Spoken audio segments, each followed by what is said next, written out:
Welcome to the Fantasy Champions Fantasy Football Podcast. Here's your host, Morgan Colby and Rick Lemon.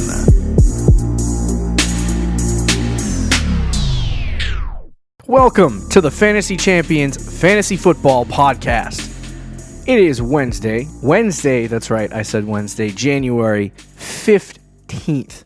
No, we're not recording on Wednesdays anymore. Rick has been under the weather. And now I'm in outer space. He is currently with us on a FaceTime audio call, or whatever you want to call it. I'm currently in a bed in a hospital about to die. Yeah. Thank you all for my wishes. He has been sick the last couple days. He threw up all day Monday, and you have to go in detail there, don't you? Yeah, all time. Every time. We got a lot to get into this episode. News, quick reaction from playoffs over the weekend. You probably already forgot about them because we're halfway through the week already. But we will get to some quick reactions that we had for the week, and then we begin a new series called Consistency. And we're going to discuss quarterbacks, and we'll go into what the new Consistency series is about in just a minute. Before we get into the news, be sure to do the following. Check out our website at thefantasychampions.com. Follow us on Twitter and Instagram. Like us on Facebook. You can follow us on Twitter at the FF Champs, on Instagram at the Fantasy Champions, and at Facebook at facebook.com/thefantasychampions. Subscribe wherever you listen. Click the bell on YouTube for notifications. Leave a review and share this podcast with your friends. Let's get into the news before Rick falls asleep. ESPN's Mike Triplett said it will likely take a special situation to pry Teddy Bridgewater away from the Saints this offseason. So is Drew Brees going to announce his retirement? Is he going to retire? I don't know, because that's... Doubt it. You would think if they're going to keep Teddy Bridgewater, that means they expect Drew Brees to be gone. Right. So that's interesting. What special situations are there in the NFL for teams to play? Gosh, I don't even know. Yeah, New England? Yeah, that would be a special situation. That's not just because we're Patriots fans. But, yeah, I mean, I don't see a lot of teams around the NFL that would want... They're going to want Teddy Bridgewater. Right. But whether he's going to want them is just a completely other conversation. So, yeah, I don't see Bridgewater going anywhere. The Saints are going to offer him an absurd amount of money. So do you think that means it's over for Brees in New Orleans? Yeah. If he says he's coming back, my guess is New Orleans says, yes, we'll take you back. But interesting. All right. Yeah, I don't think if he says he's coming back, he's coming back. If he doesn't come back, then obviously it's Bridgewater's team. And that's the best situation. Honestly, like, if you're Teddy Bridgewater, would you want the New Orleans situation or the New England situation? Oh, probably New Orleans. Yeah, I was going to say the same thing because of the weapons. Just because weapons, yeah. But anyway, NFL Network's Ian Rappaport. I almost said NFL and Ian together. I don't even know how that's possible. But anyway, Ian Rappaport reports that the Vikings plan to open extension talks with Dalvin Cook this offseason, which is rather... Thank the Lord. Interesting. Yeah, the funny part is that if they don't pony up and give him money, do you think they're going to force it? I mean, Alexander Madison looked pretty decent when he was out there and replaced him. No, he did, but Dalvin Cook. Wasn't Dalvin Cook, though. Because Dalvin Cook's going to ask for Melvin Gordon-like numbers, is what my guess would be. Or Zeke-like numbers. I think he's worth it when he's on the field. It is good to have somebody else in the backfield, though, because he does get injured a lot. I think he's been injured every single year of his career. Mm-hmm. But, no, I think he's definitely worth the money, and I think it's the right thing for the Vikings to do. Yeah, especially when their offense is predicated around that. Although they did lose Stefanski. But anyway, Cowboys Vice President Stephen Jones said, I believe that's Jerry Jones' son. Am I right? Yes, okay. It is, I believe. Oh, that's unfortunate. Stephen Jones said that quarterback Dak Prescott is our quarterback of the future.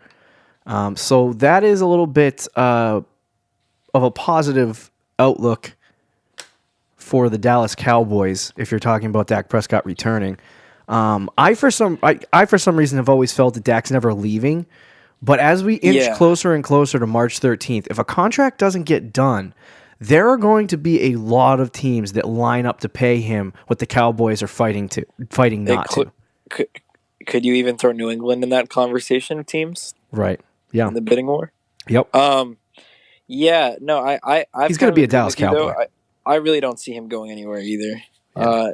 I know there was talks of him back when they asked him about Jason Garrett and his contract situation. He said something along the lines of "Oh, well, my contract's up too," or something. I don't remember what he said, but it was something along those lines. But it's Dak Prescott. I really don't see him leaving Dallas, especially with the Mike McCarthy move. Right. Yeah. This news isn't really surprising to me. Right. ESPN, their Adam Schefter reports that I should just say Adam Schefter.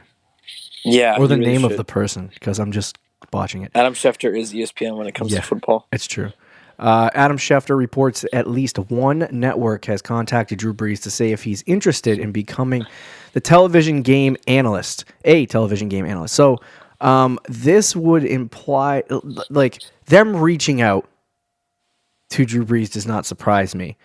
But do you think this has anything to do with Drew Brees maybe leaking out there to a couple of people that he is possibly going to be available for a position like that? It could. It definitely could. I'm not sure though. I really this one, the whole Drew Brees situation is one that I really just don't know how it's going to play out. Right. And then something that could be linked to this that is not in the news, but I don't know if you heard about Tony Romo and what he got offered for Monday Night Football. Oh yeah, yep. It was ESPN offered him a fortune. Yeah, but it was the most ever. Most ever for yeah. Right. So maybe Drew Brees could be the CBS replacement for Tony Romo. That's kind of what their plan is. That actually would be perfect. Right. I would enjoy that, but yeah. I don't know. I think Drew Brees is going to retire. It's time. But at the same time, I don't see him retiring. Yeah, no, I kind of feel the same way. He should retire, in my opinion. Just I think Brady should retire as well, but we're in a new age of weird massages and game management. I don't know. Quarterbacks last longer, I guess. I remember Brett Favre barely made it to 42, getting pummeled into the ground and half his leg torn off. Yeah.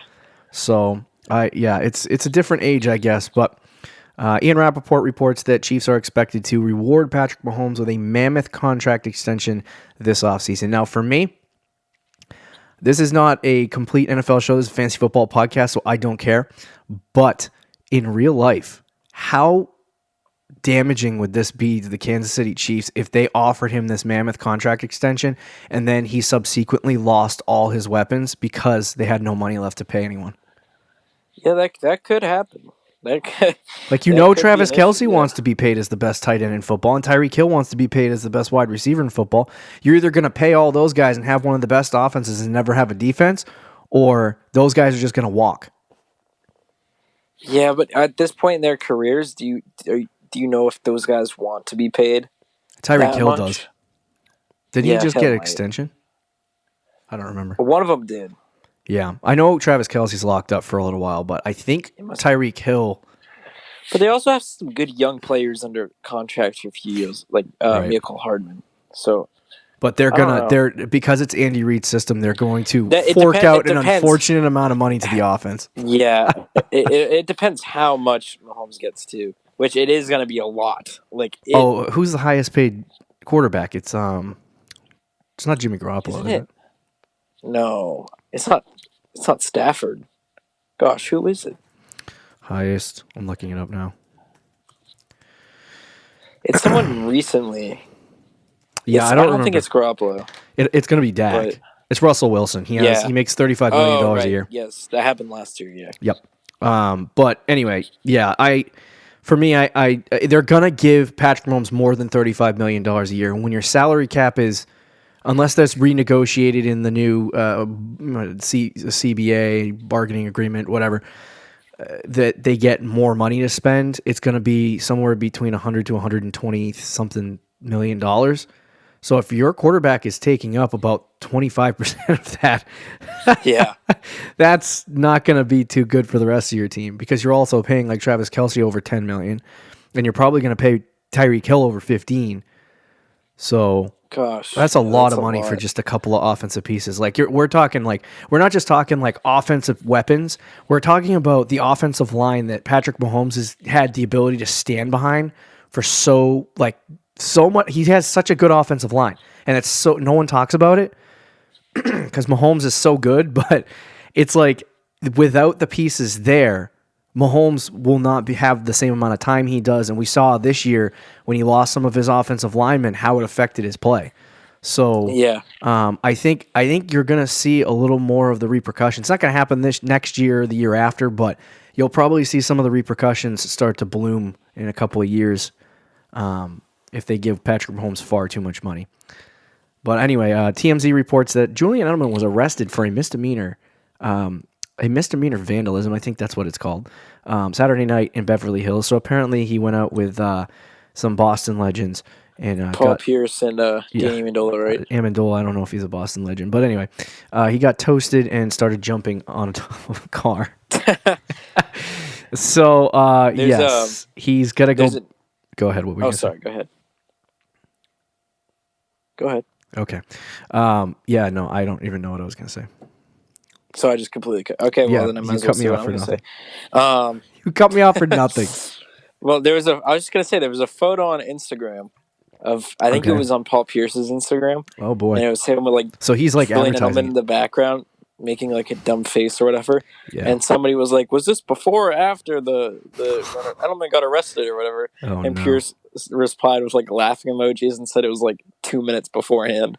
So they were getting lit. Yeah, sounds like it.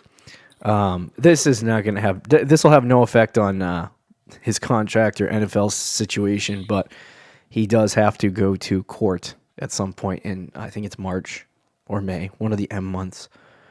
I just thought it was interesting. It seemed out of Julian Edelman's character. All I got this notification on Sunday morning was TMZ reports Julian Edelman was arrested, and I'm like, oh God, what did he do? And then it was like, you saw what actually happened, and I'm like, whatever. I'm like, I can't remember who I was talking to. It might have been you, but I'm like, Julian Edelman makes enough money to be able to go like, hey, I'll just pay for whatever damage I did. Yeah. Like, but they called the cops on him. Maybe they had no idea who he was. I'm like, you wouldn't have tried to figure that out? I don't know. But anyway, Larry Fitzgerald will return for his 17th season in the NFL. My goodness. He comes back. Very, very long career. This will probably be his last year. And then Tua, the tank for Tua movement ended when Joe Burrow, did I say that? I have the right name. Yes, right? Okay, Joe Burrow. All right, Joe Burrow dominated college football, and Tua got hurt. So Tua is reportedly going to throw for NFL teams before the NFL draft. And so that'll give people a clearer picture as to what's going to happen. He hasn't been throwing because of his hip. He's falling way down draft boards simply because of his injuries. So it's going to be interesting to see where he goes. The tank for Tua movement meant that he was going to be the number 1 overall pick, and now he's probably going to end up mid-first round. Some team's going to get themselves a good quarterback. Do you think there's some team, though, like Miami or somebody in like the back end of the top 10 that's going to be like, we wanted this guy in the season. They might. We're not going to let him slip. They might, but the reports are that Miami doesn't want to use a draft pick on a quarterback this year, or at least a high-level draft pick. So what's their plan? Never mind. I'm not going to ask the Dolphins' plan. Yeah, don't ever ask that. And then the final piece of news, the Browns hired Vikings offensive coordinator Kevin Stefanski. Oh, yeah. We are going to go over in a later edition of this podcast called The Coaches Show, all of the coaching changes, offensive coordinator, defensive coordinator, head coaches, all that stuff, and just discuss the changes in system. I know something that I haven't been putting the offensive coordinator and defensive coordinator firings in here, but Rick Scangarello from the Denver Broncos was fired, offensive coordinator. So that means you're going to get a brand new offense in Denver again. And so it should be interesting to cover that. But we'll talk about all the nuances of what happens with the offensive coordinators, defensive coordinators, and head coaches around the NFL. But I think this is good hiring for the Browns. A lot of people disagree. They're like, "Oh, this sucks. You could have had so many other guys. You could have done this. You could have." I'm like, who gives a rip? I'm like, this is a good signing. I don't think it's the worst move they could have done. Like, it's better. It's way better than Kitchens either. Yeah. Oh, yeah. It's better than Kitchens. And the offensive system is going to be better. So I do think the offensive system will fit with what the Browns want to do. Yeah. I don't know if he's like, how long has he been coordinator? Because I feel like I have no idea. He's pretty young. I don't know. I don't know if he's ready to be a head coach of a franchise like Cleveland. Yeah. I feel like you kind of need a little bit of a pedigree to handle that. But, I mean, we'll see how it plays out. I don't think it's the worst move. The information coming out about Kevin Stefanski's I get some of the information of why the Browns hired him was started leaking out. And I guess Stefanski, when Josh McDaniel sat down and talked to them, he adamantly was aggressively telling them, "No, you can't do this. I would not coach under this circumstance. If you want me, you got to change that." Because Stefanski agreed to it, and that's basically that on Mondays after games or Tuesdays after games, the head coach is going to meet with the owner, Jimmy Haslam, every single week, and they're going to have a breakdown of what happened in the game and all that stuff. And then later in the week, when the game plan's finalized, like on Wednesday, generally speaking, he's going to have another meeting with the owner where he will confirm the game plan, essentially. So it's going to be a weird dynamic in Cleveland, and it doesn't actually sound too promising. I do like Stefanski, but man, oh man, this is starting to remind me of the Los Angeles Clippers owner who got his team taken away from him. You get far too involved in the situations that are going on with your team. Like, Jerry Jones doesn't even do this stuff. There's a reason why the Browns blow, dude. Yeah. Anyway, so we're going to talk about the repercussions, fantasy-wise, of that in a later episode. But let's get to some quick reactions for the week really, really quickly. I want to start with the Ravens being upset by the Tennessee Titans. Man, oh man, we went into that game. I told you, I said the Ravens would go up 21-0 to start the game. I thought they were going to kill the Titans. The Titans are proving to actually have the ability to win against these really good teams. Listen, I tried telling you, dude. I think they might be the most balanced football team in the playoffs. I told you that too. I'm not saying they're going to win. They just don't do anything great. That's the problem. No, they don't. I didn't think they'd beat Baltimore, but I thought it would be a very close game, and it could go either way. Right. But I thought Baltimore would eventually win. So I am a little surprised that Tennessee came on top, but not as surprised as a lot of people. Tennessee's a good team, man. They are. Derrick Henry was a monster. Your guy. Yeah. I shared a graphic with you earlier. I'm trying to compose my thoughts on Derrick Henry because every time I say something negative, I just get slapped in the face. So I might as well just stop and say he's good. Then he'll bust. But anyway. The moment you say that, he's going to... Anyway, so I shared a graphic with you. Through the first 10 weeks of the season, Derrick Henry had, I believe it was somewhere between 1 and 3 100-yard games. And I think one was like 99 yards, and you threw that in there. But anyway, after week 10, from weeks like 11 to 17, he had like 4 or 5 like 100-yard games, and that doesn't include the last 2 weeks.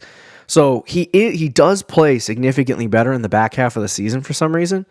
I'm starting to notice that for some strange reason. Weather gets colder, maybe, and it's harder. He plays in Tennessee. But more annoying to tackle big running back. But you might be right about that. But I don't know. I don't know what this guy is. It's hard. It's hard to. He didn't really do anything else except run up the middle, and he's just big. Yeah, he's just big.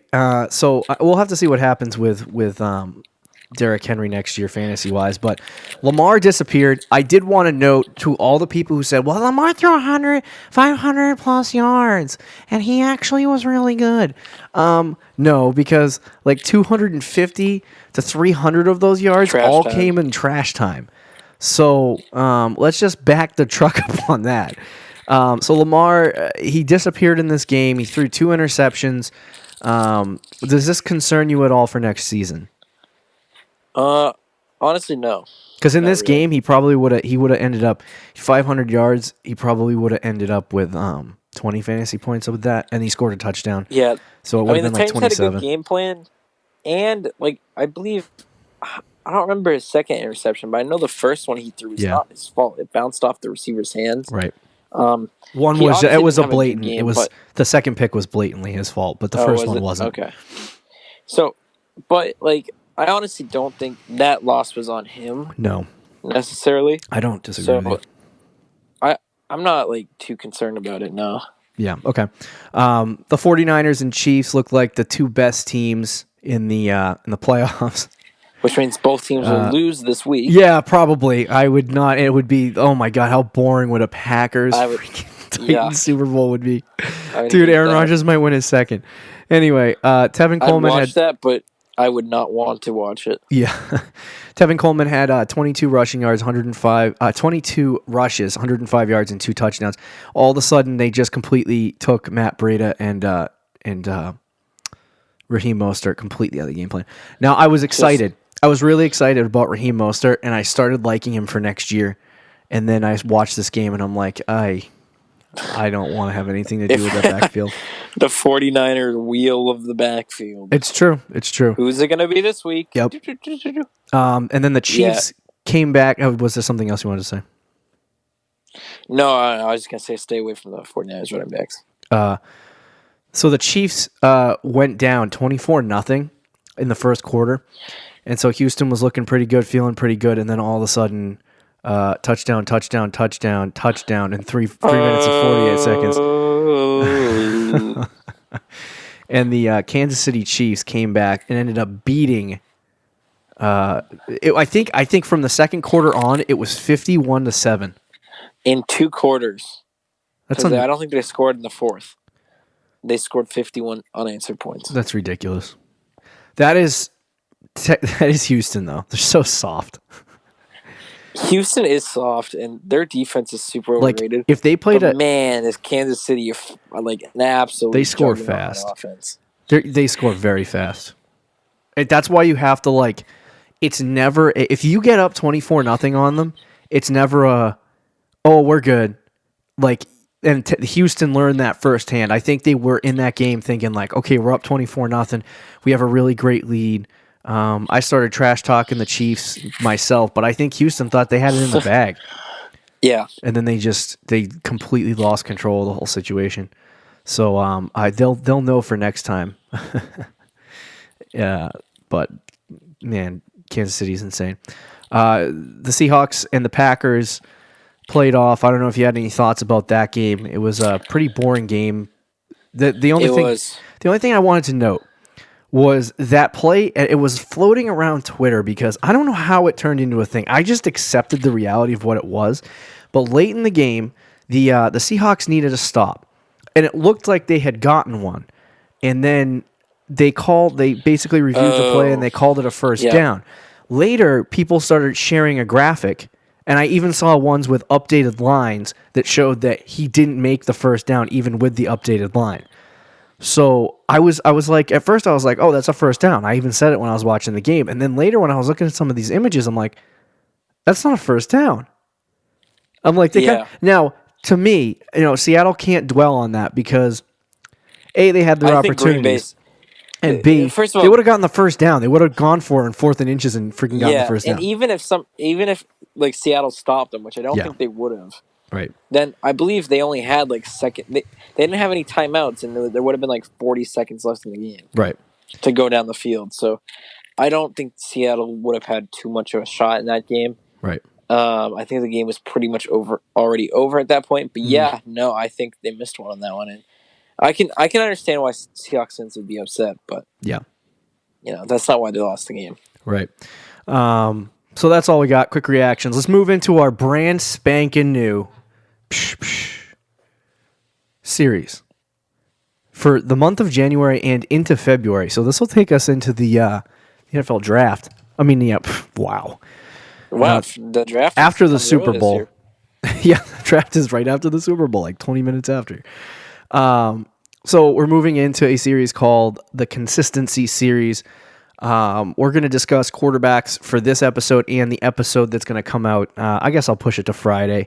On Friday's episode, and we're just gonna explain what this series is. So for me, I think last year we had a series called what was it called? All That Glitters. Yeah. Yeah. So that series we had was called All That Glitters, and it was basically to tell you like the realities of what happened during the season, how a player played. Like if you had a quarterback, did they actually play as well as their final standing,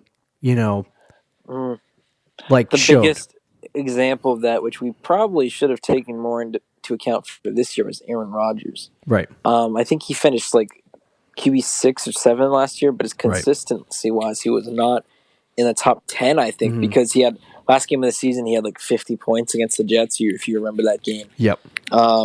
He had like a few wildly good games, but otherwise he was pretty poor. Right. But that is the purpose of this series, is to give you an overview or an outlook on whether a player actually was consistent, because consistency is king in fantasy football. It's easy to forget that when you're playing during the regular season. You're like, oh, this guy's playing really good at this moment, and then not see the larger picture of something. And so for me, I've always tried to stay away from inconsistent players, because if you have an inconsistent player, you're going to get those massive boom weeks, and then you're going to get those bust weeks, and the bust weeks are going to kill you, and you're going to lose a lot of games. There is a team in our personal fantasy league every year drafts the inconsistent guys. Loves them. Tyreek Hill, Mike Evans, Russell Wilson, all of them. Now you look at that team on paper and you're like, that team is pretty good.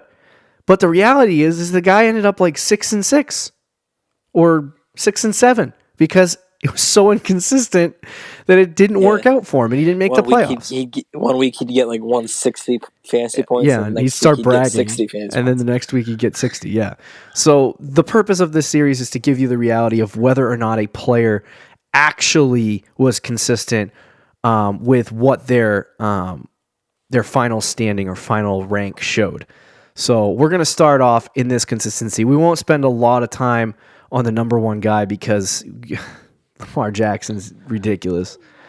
But I just wanted to go over a couple of things. I have a massive spreadsheet that will become available at some point in the future, my friends, and we'll tell you about that in the future. But there's so much stuff in this chart. I gotta tone it down. So we have a consistency chart that we created.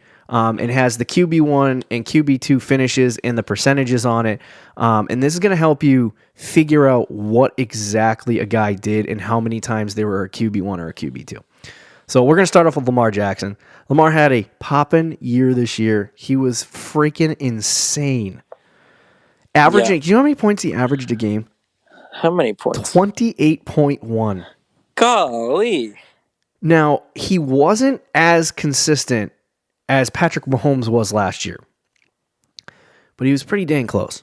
He had 13 QB1 finishes, which totaled 86. He only played in 15 games, so it totaled 86.67% of the time he was a QB1. So if you had him on I would love to know even deeper how many times he finished as the number one guy, because he was just a monster in fantasy football. He probably...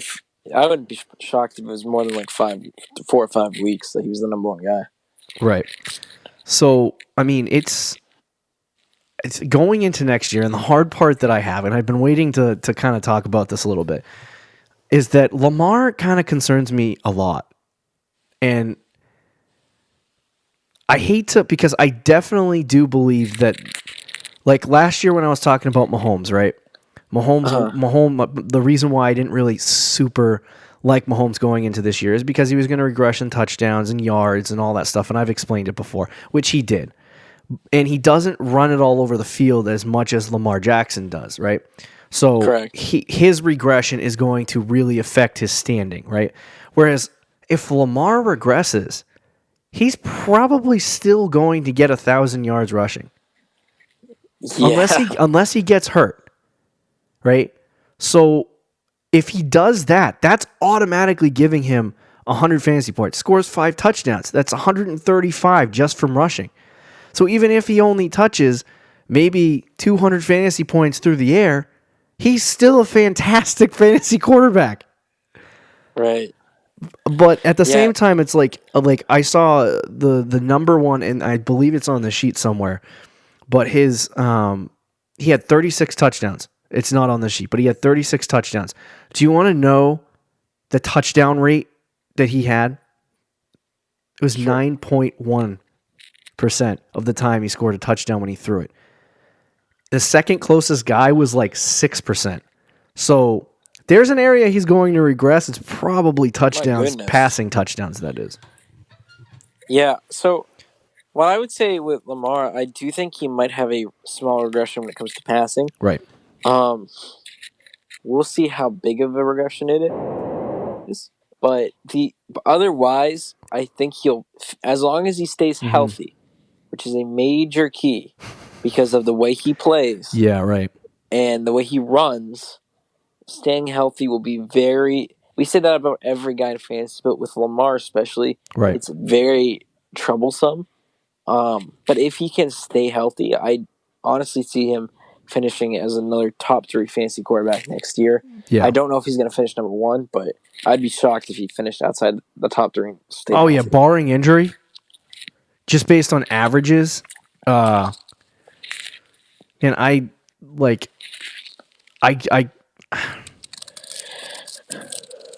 think he could probably next year average the most fantasy points per game again. Yeah. But I wouldn't be shocked. He might not finish as 1 or 2 just because of, like you said, the way he plays, and he might get injured. Now, really quickly before we move on, where would you be comfortable drafting Lamar Jackson next year? Gosh, since the whole quarterback drafting early thing, I don't really want to draft a quarterback in the first few rounds. If Lamar fell to me, maybe in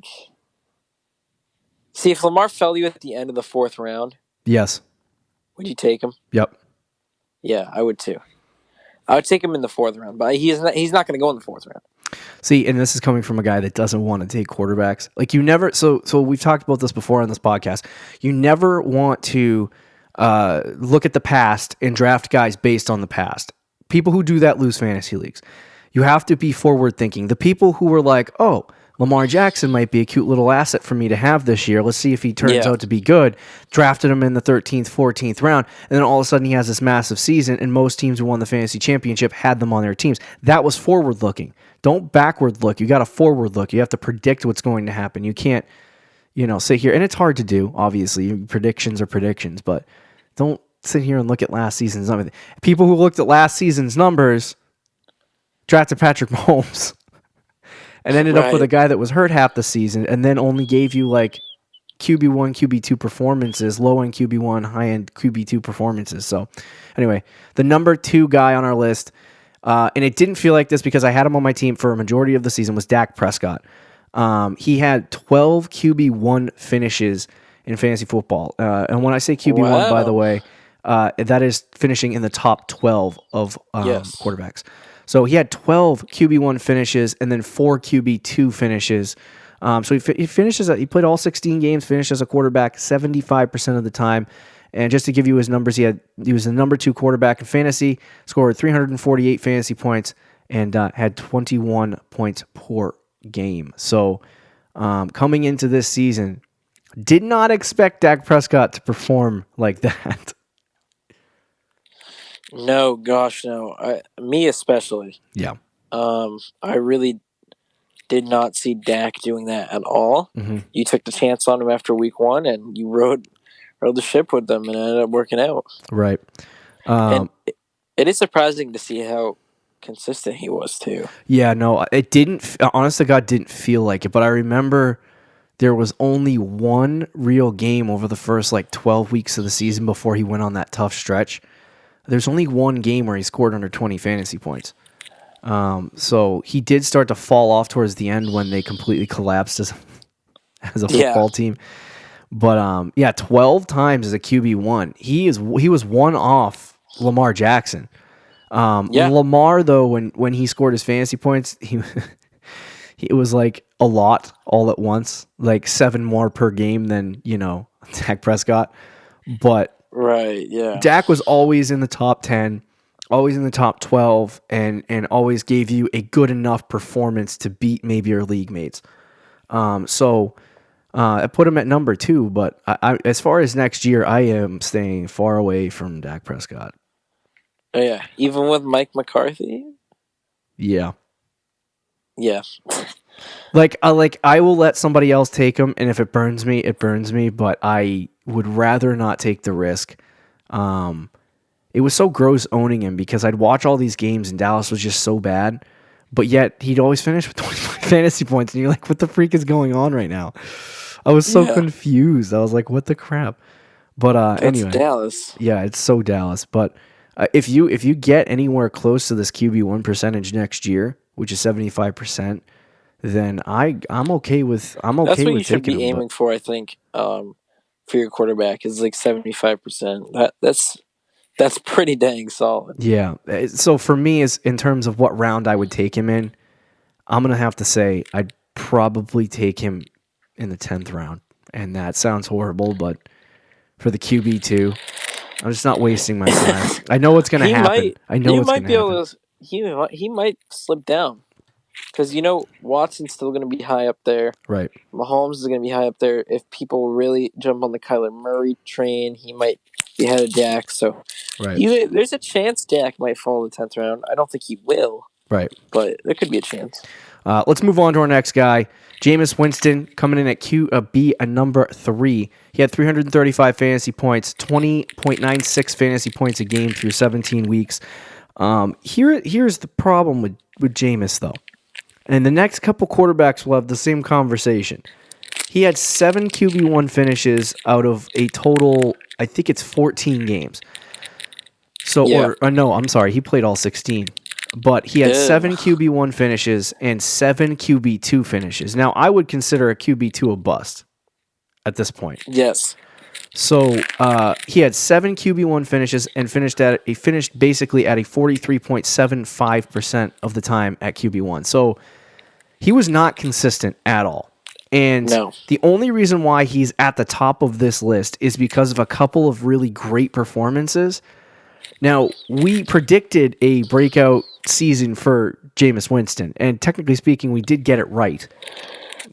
But he just isn't that great. he was just that whole Buccaneers offense was just getting behind in games and chucking the ball. Yeah. So if Winston was trailing and he was going to throw the ball 50 times, right. He was going to get you 30 fantasy points. But if that wasn't going to happen, he was not going to have a good week at all. Right. And I'm kind of surprised that he only had 7 QB1 finishes. Yeah. No, it's true. For the QB3. Right. That's interesting. So, I mean, you definitely see he's a lot more inconsistent. Now, what I would say about Jameis is that he is he's most definitely a streamable quarterback. Oh yeah. And when he has good games, obviously a majority of the time, I haven't done the home road splits yet, but you obviously notice that he is probably a lot better at home. But as far as what you want for Winston, if he has an easier matchup, you gotta play him against the easier matchup. You know what I mean? You can't. Right. Like if he's on your waiver wire, you gotta pick him up and you gotta throw him in there. As far as next year, I feel like people are gonna see QB3. They're gonna get excited, and they're gonna draft him really high. And when I say really high, I mean like probably 7th or 8th round. And they're gonna waste a draft pick on him, and it'll probably not work out. But for me, I don't think Winston's going to be bad. My big thing is that it's a question of whether Tampa continues to use him, because I believe he's a free agent as well. So if Tampa brings him back, then obviously I like his chances if he's a starter. to continue to do something like this. Like he might be able to finish in the top 6 or 7 next year. So I don't think drafting him as a 6th or 7th quarterback off the board is a horrible idea. I just think that, obviously, A, it depends on what round you get him in, and B, it depends on where he goes in free agency. Because if he lands with Miami, then obviously that's like a super concerning situation. Right, yeah. So as far as what you would do for Winston, you hold out, wait, until obviously you're not doing a draft right now, but hold out and see wait, how the situation plays out before you make a decision on what you want to do with Jameis. If you're in a dynasty league, now if you own him, now would probably be the time to sell him high to somebody who doesn't know what they're doing. Probably would have been a few weeks ago. Yeah, probably would have been a few weeks ago. But anyway, number 4 on our list, Russell Wilson, 333 fantasy points. He had about 20 fantasy points a game, and we all know the story of Russell Wilson. 40-point games on the season, equivalated basically more than 30+% of his total for the entire season. He had 7 QB1 finishes on the year, 8 QB2 finishes. Finished as a QB1, same percentage of the time as Jameis Winston, but he comes in at the QB4. This is another guy that came in. He's kind of like a Dak Prescott, came in as a surprise to a lot of people. He was a player that you didn't expect. He was drafted. No, Dak was not drafted, but Russell Wilson was drafted. But he pays off sometimes and he doesn't. He's just like a Lockett. Yeah, Russell Wilson was interesting because he started off the season very hot. The debate was not Lamar Jackson is the MVP. It was Russell Wilson. Is it Lamar or Russell Wilson? Correct. Right. And then he just kind of second half of the season just really fell off. Yeah. Fantasy wise, at least, he was still winning games, but he wasn't really doing anything statistically. Right. And it's according to the consistency chart, he really wasn't that much different than Jameis Winston. No. Not at all. And that's kind of gross if you think about it. And who's going to get drafted higher, do you think? Russell Wilson. Correct. So that's going to be one that could be a potential bust next year if he gets drafted very high. I think it's going to be interesting to see, especially after we find out what happens with Jameis, what people do with Jameis Winston and Russell Wilson, because those two players are very much capable of completely crapping themselves next year and burning a lot of fantasy teams. And especially when you look at the consistency charts here at 43.75% of the time, I don't like that for consistency, especially looking at it next year. I would rather pass those guys up, right? Like Russell Wilson has all the weapons. Jameis Winston has all the weapons, yet they don't finish as QB1s. So, you can't tell me them doing anything during the offseason is going to change my mind on how they're actually able to perform. This is consistent with what Russell Wilson does this year as compared to other years.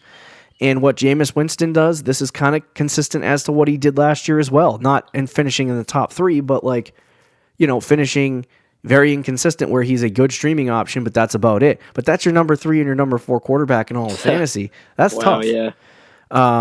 The number 5 guy on this list is Deshaun Watson. Now, he was slightly better. You had some hate to spread, but he had 331 fantasy points. He averaged 22 a game, played 15 games, and he finished with 9 QB1 finishes, which is 60% of the time. And he did have 4 QB2 finishes, I should say. So he was consistent, but he wasn't as consistent as the top guys. With Deshaun Watson, he wasn't as consistent as a Dak Prescott or a Lamar Jackson, or even a Patrick Mahomes when he played. Yeah, right. But he also had a lot of big bust games. I mean, did he miss any games this season? He missed. He didn't play in one. He missed week 17. Yeah, that was it. And that was, but so he only finished as a QB1 or QB2 13 times, which means 3 games. He just pooped himself. He completely crapped the bed. And the QB2 finishes, depending on some of the weeks, might have even been really bad performances as well. But that's there. Absolutely. So Deshaun Watson, he was a solid fantasy quarterback, but he just didn't meet expectations this year. Not at all. Right now, for me, I'm probably ranking him 5 next year. Okay. Behind players like obviously Patrick Mahomes, Lamar Jackson, Dak Prescott. This is in no particular order. We can talk about that a little bit later, but and then maybe, I don't know, kind of gets tough after that. Like, you almost have to rank them 4. But anyway, we'll have to see what happens with Deshaun next year. I don't want to draft him high either. He's another guy that I'm looking at going, 60% of the time he was a QB1, but, that they're just so inconsistent on the offensive side of the ball. The offensive line is something that Right. needs to get fixed immediately. It's one of the worst offensive lines in football. Yeah. He's got plenty of weapons. But Yeah, that's for sure. they're just missing. Yeah. One or two more things. I think the one thing that they were missing this year, more specifically, is a running game, and whether they get Lamar Miller back next year we'll figure that out. But we definitely need a running game. They did not have a guy that they could rely on in the passing game and on the ground, and they kind of like these 2 guys, but it was just very hard for them to get anything going with the running back position, just because you were using 2 units. Like, it just doesn't, and 2 guys that suck. Like, not, and I don't mean that in a bad way, but 2 guys that aren't great. Like, if you run with 2 running backs, you want 2 running backs that are good, and these 2 guys were supposed to be the 3rd and the 4th guys on the roster, and they ended up being traded for, and it's just a disaster in the backfield there. But anyway, Josh Allen comes in at number 6. He had 297 fantasy points, 18 fantasy points per game. He also finished in the top 6 or 7, like we explained earlier in the season. So we basically hit on all 3 of our QB guys this year. Pretty much, yeah. So I don't know if that means anything for next year, but he himself had a total of 7 QB1 finishes, which was 43.75% of the time. So you see in the top 6, once again, another guy with 7 QB1 finishes. He also finished with the same amount of QB2 finishes as Jameis Winston. So when Jameis Winston went off, he went off. When Josh Allen went off, he went off. But he didn't go off as hardcore as Jameis Winston did. Yeah. But with these, this is another guy that I think he's still young enough to make the argument that next year, if they add a really good offensive piece, they might be able to improve on Josh Allen's performances. But we see week to week and throw to throw even that Josh Allen is just so unpredictable. And in fantasy football, you want predictability. And with a guy who's not predictable, it doesn't lead to a lot of really great things. I know you own Josh Allen this year, so you can talk a little bit more about his effectiveness.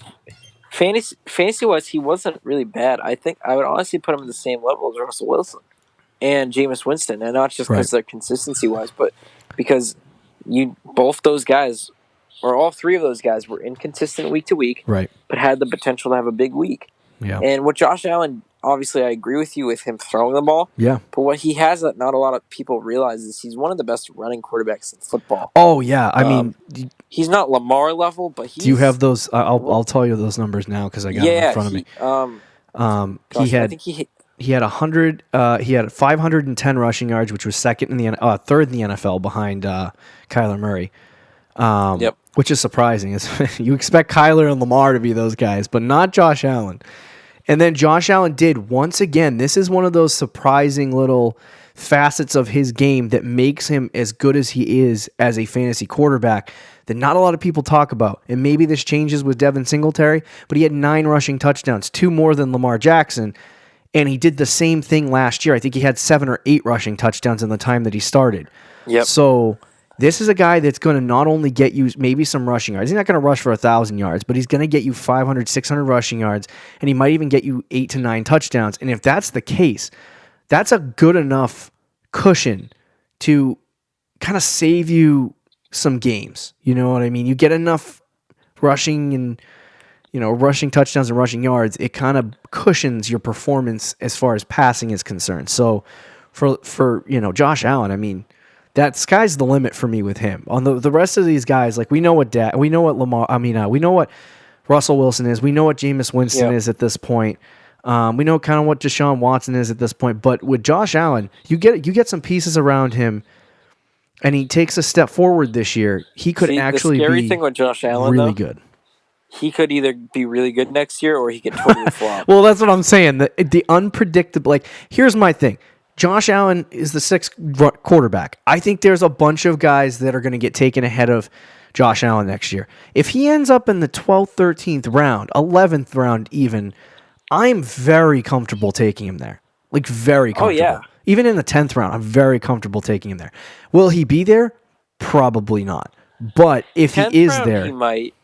10th round maybe. But, like, for me, when you get into that round 10 to 15 mark... Like, it just, there's not a lot of situations where you're looking at guys and going, okay, they are most definitely going to be, high-level players. And for me, like I looked at my draft from rounds 11 to 15 last year, and I did not draft one, and nor did anyone else in our league draft one player that ended up as an RB1 or a wide receiver one. So, but there was a lot of tight end ones, there was a lot of quarterback ones drafted in those range. So that's the range I'm going for. If it's the 10th round and Josh Allen's on the board, I'll take the risk. To me, it all depends on if he gets some more offensive weapons. But outside of that, I mean, I'm willing to take the risk and say he could break out into the top 3 next year. Right. But let's move on to the next guy, Kyler Murray. Now, this guy makes me sad because he was one of my favorite options going into next year. 297 fantasy points, 18 fantasy points per game. Did finish as a QB1 his first season in the NFL. And then I started doing some of the numbers, and I got so discouraged because I was like, I really like this guy for next year. I want him to be like, he could be the Lamar Jackson breakout of next year, or he could be Baker. But that's beside the point. He's going to get overdrafted this year. But the thing that I came across that was kind of concerning, and you notice that towards the back half of the season, this changed a little bit. But over the course of the season, he had 5 total QB1 finishes in, I believe, 16 games played. Yep. And just 5 QB1 finishes, which is 31% of the time. And then he had 10 QB2 finishes. They were high-end QB2 finishes, which is why he finished so high. But, man, if you're in a 12-team league and you are not getting a QB1 performance out of a quarterback, you're losing games. Yeah. And so to start Kyler just blindfolded every single game because he was the QB7 all season, it just doesn't make any sense. It is concerning that he only had 5 QB1 finishes, but he's also the problem with Kyler is that he had 5 QB1 finishes and everyone is going to draft him like he's a top 6 or 7 quarterback. He's going to have the same Baker Mayfield effect. He's going to get drafted in the 6th round, and then he might not perform the way that he want him to.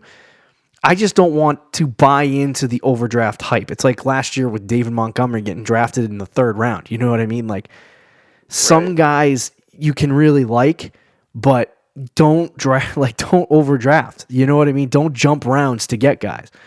So to me, like, if he's in the 9th or 10th round, I'm very excited about it. But outside of that, it is concerning. Yeah, so, I mean, Kyler, like, he is going to get drafted early, as you said. I think the expectation for a lot of people will be his sophomore jump. Yeah. Which was the expectation for Baker Mayfield. Yes. And we saw how that played out, which was not good. I don't know if the hype for him is going to be the same as Baker, unless they add like if they come out and they sign like Antonio Brown, or they trade for a high level wide receiver. Fitzgerald's coming back. It's another year in the offense. Right. Like I could see there being a lot of hype for Kyler Murray. Yeah, it's just concerning. Like, I hope that people see that, like, because I think he's going to be a breakout quarterback next year, but I don't want to mortgage my entire draft on a guy. Like, to me, last year, right, Baker was like a breakout for me. I was like, dude, this guy's going to be 6, and then they started adding offensive pieces, and it started looking more and more like a Patrick Mahomes like thing. And you're like, oh, this guy could really break out into like the top 5, and you could have a really great quarterback. But then, obviously that didn't happen. But people started drafting Baker in the 5th round, and it was like, I just can't. I can't take. Nuts. We don't know if he's going to do that, right? So why am I going to take the risk on him in the 5th round? It's going to be the same thing with Kyler Murray. It's like, I like Kyler Murray. He rushes the football. He's getting better passing the football. Like, he's a good quarterback. And want a full off, like you said, a full off season in the team. Like, Kyler could actually be a really good quarterback this year. But the problem is getting him in a position where, I don't know, it's just like getting him in a round that makes sense. Like, I don't think that's going to happen. I think he's going to end up a 6th round pick, and a lot of teams are going to be like, well, he's only a top 7 quarterback. Why did I draft him in the 6th round? Well, I don't know. We told you not to. Yeah. So, anyway, let's move on to our next guy, Patrick Mahomes. 292 fantasy points, finishes the QB8. He missed 2 games. One of his games he got hurt in, and so he missed like half of it. I don't take for that into account, but he had 10 QB1 finishes, which is 71% of his games. So he was basically number 3 in consistency in fantasy football. And if you take that other game out entirely, you get a different number. I believe it's 76 or 77%, which puts him at number 2 as far as QB1. If you take the game out there and miss half of. He'd be like in between Lamar and Dak. Now, I really like this. And I'll tell you why. You're not going to beat me to him. You're going to beat me to him. But Patrick Mahomes next year. That's the right answer. Yeah, I'm sorry. I said it backwards. Patrick Mahomes next year. We obviously know he's good. He's consistent. Came out at the beginning of the season 30-30-30. Like, you know what I mean? He started. Right, I was like, okay, he's going to do this again. And then, as the season went along, it slowed down a little bit for him. End of the season, he wasn't as good as he has been in the past. It was like 200-yard games, maybe 1 or 2 touchdowns. And, it was slowed down. The pace of the offense was not high speed. You know what I mean? Right. So anyway, he finished as a QB1 10 times. For me, people are going to see that number 8 finish or something like that, and they're going to say, oh, well, Mahomes didn't have a good season this year, and he might get drafted outside the top 3 quarterbacks. And if that's the case, and it's like the 6th round, are you willing to... Oh, gosh, he is not going to the 6th round. No. But like, if he does, and you said an hour draft, I was going to say, like, what do you think his ADP is going to be? I think it will be like 5th round. Okay. Somewhere in the 5th round. Yeah, I would not disagree with that. He might jump into the 4th, but I also see people being like, oh my God, Mahomes, and drafting him in the 3rd. See, I feel like there's usually only ever one quarterback that gets drafted in the first 3 rounds, and it's going to be Lamar this year. Oh, yeah, for sure. Unless it's like 2 quarterbacks really dominate and they go neck and neck all season, then sometimes then the following year both those guys will be in the 3rd round. But I honestly see Lamar going in the 3rd round, and then there is going to be a little drop off. I think Mahomes will be probably number 2, but I don't see him going until like late 4th, early 5th. I hope people overlook him a little bit because of the injury and different things. I don't think so. Like, if he had a great game against Houston, if he goes out and torches Tennessee and then torches the 49ers to win a Super Bowl, like, and everyone's watching, that's true. Lord have mercy, he's probably gonna end up a top 3 pick. But there is this hope in my mind that it turns out like a little, you know what I mean, like when Aaron Rodgers back in the day had a down year and then came back and was the QB1 the following year. I do like Mahomes. I just, like you said, I am not willing to draft a quarterback in the top 4 rounds. And so the hope for me is that if Mahomes is on the board in the 5th or 6th round, that I can consider taking him. I don't even know if I take him in the 5th round. I love, like, obviously fantasy-wise, you got to love Mahomes. But I just don't know if I can strategy-wise waste a draft pick on that. And a lot of people are going to be like, well, you can't draft him. Like, no, it's not that. It's just strategy of taking guys. Yeah, you took Chris Godwin in the 6th round last year. Right. So I don't want to waste a draft pick on a quarterback when I could get one just later in the draft, like we've talked about before. Number 9, can't believe he finished in the top 10. Carson Wentz with 282 fantasy points. I am astounded he finished in the top 10. I am so shocked. I saw that and I was like, I am shocked that happened. Now, the other shocking factor is that he also had the same amount of QB1 finishes as Deshaun Watson. Yeah. 9. They were low-end quarterback finishes. Isn't that crazy? You know what's interesting with Wentz is they threw the ball a lot this year. He had no help. poor offensive line, no targets. But they did throw the ball a lot, which is why I think he did get a few fantasy points. If they do the same thing next year, and they add guys around Carson Wentz on the offense, he could be a very sneaky play next year. Yeah, definitely. I think it's going to be a lot of people who have been like me, who were burned the year after he got injured and drafted him anyway in the 6th round, and then not have a good year that year, and then not have a good year this year, right? Oh, yeah, it's like two years in a row people aren't going to have him, so it's more or less going to be him going into games and being like, or going at people like me going into drafts and going like, okay, Carson Wentz is justifiably going to be like probably a 12th round pick in between 10 rounds 10 and 12. And if he does fall that late because people were just burned by him, that's a perfect opportunity to snatch a guy that could actually be very good next year. You know what I mean? Like, they're going to add weapons to that offense. We didn't get the blessing of seeing Deshaun Jackson and him play together for a full season. So, but 56% of the time he was a QB1. And that's what you want in your leagues. Now, I mean, it's tough to predict what's going to happen next year, obviously. We don't know what the schedules are going to be. We don't know anything. So as far as for me, I like Carson Wentz going into drafts next year. I think it's going to be worth taking him, but it's tough to figure out, Right. Aaron Rodgers, number 10 on this list, 282 fantasy points. He had 17 fantasy points a game. He was against good matchups, very good, and against bad matchups, very bad. He had 6 QB1 finishes, only 37.5% of the time did he finish a QB1. So not consistent, not what you're looking for. Rodgers is on the back end. I'm starting to put him in the same conversation as Breeze. And he's 37 years old as well, I believe. Right.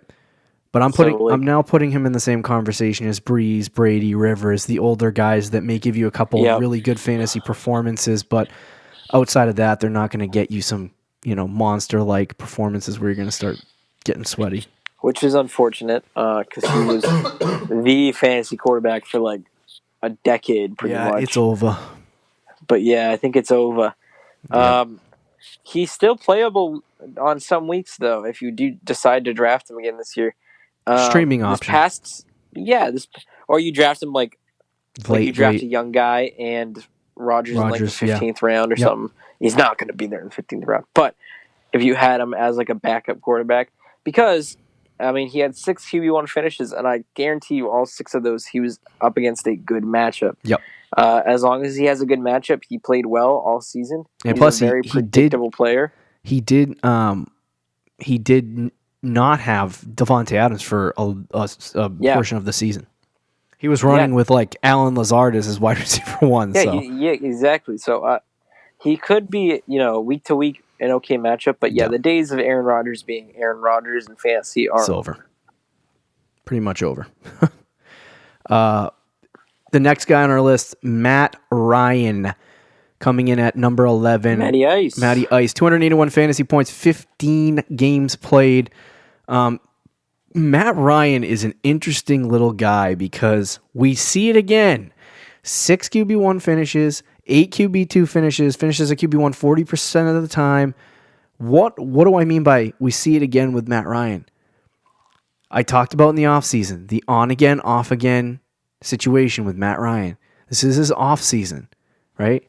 Now next year, he's finally going to get back to Matt Ryan. He'll probably finish as a top 5 quarterback again, and you'll be like, what the crap happened? He did give you some good games, but I feel like for the amount of people that thought he was going to be a good quarterback, we had a team in our league that ran with him a majority of the season. The entire season. It was kind of like, why are you doing that? But I think for me, like, obviously at this point, how old is Matt Ryan? Is he 36? Oh, gosh, 36 I can look that up. No, he's a little younger than Rodgers. He's the same age as Joe Flacco. He's 34. Yeah, so he's getting on the older side too, but I think he's got maybe one top 5 finish left in him, and it might be next year. So he's going to be a guy that definitely falls out of the top 10 of quarterbacks in terms of drafting. And he's definitely, there's going to be a lot of sexier names. Joe Burrow is probably going to be drafted. Even Tua might get drafted as well.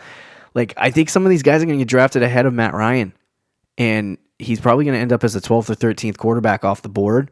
And if that's the case, he might actually fall into the 13th, 14th round. If that's the case, I think that's one of those, draft one of the young breakout guys and then draft Matt Ryan as a backup plan. You know what I mean? Mm. Yeah, especially if you're going by the good year, bad year, good year, bad year. Yeah. So ridiculous. The final guy on our list, Tommy Brady, 271 fantasy points. Oh, this is sad. I'm so surprised that Tom Brady finished anywhere near the top 12. But look at that. He did have a solid start. Solid starts this season. Yeah. Fell off, especially when Antonio Brown was there in week December 2. He had a monster game. He had a few easy matchups against like the Jets twice, the Dolphins, and it was looking good. But yeah, age caught up to him a little bit. The weapons caught up to him a little bit, and he's just not a great fantasy quarterback. Nope. I think next year, at this point, for me, I'm done. I'm done with Brady. I'm not going anywhere. If you were asking for fantasy advice on Tom Brady, do not draft him next year. Like, I will tell you 100% right now, not to draft Tom Brady. You might have a couple of sexy games at the beginning of the year or throughout the season where you go, I told you so, Tom Brady was going to be good. But while you're doing that, you're going to be 5-12 if you want to stream him week 2 home against the Dolphins, be my guest. But that's the only time you should start Tom Brady. Yeah, if you want to run with Tom Brady the whole season and go 5-7, feel free. What if he signs in LA with the Chargers? I don't like him at all. Still, he's 43 years old. He's 43 years old. So that'll do it for part 1 of our consistency. The next episode for our consistency series about quarterbacks. We are going to discuss quarterbacks 13 through 24, I believe, on the next episode. So we're going to go through. Those ones are going to be a little bit more interesting because there were some guys that were a little bit surprising in that list, as well as guys that should have probably finished a little bit higher, but because of injury, missed games, or lack of opportunity, they finished higher. So that's probably going to be the more interesting episode than to this one. But anyway, that'll do it for the consistency breakdowns. Do you have anything to leave them with, buddy? I'm just saying draft Patrick Mahomes. I don't care what you do, but he needs to be on your team. Don't forget to check out our website, thefantasychampions.com. Follow us on Twitter and Instagram. Talk to you on Thursday or Friday, Fantasy Champs. Peace out. Thank you for listening to the Fantasy Champions Podcast. Make sure you subscribe on iTunes and YouTube and follow us on Twitter @TheFFChamps.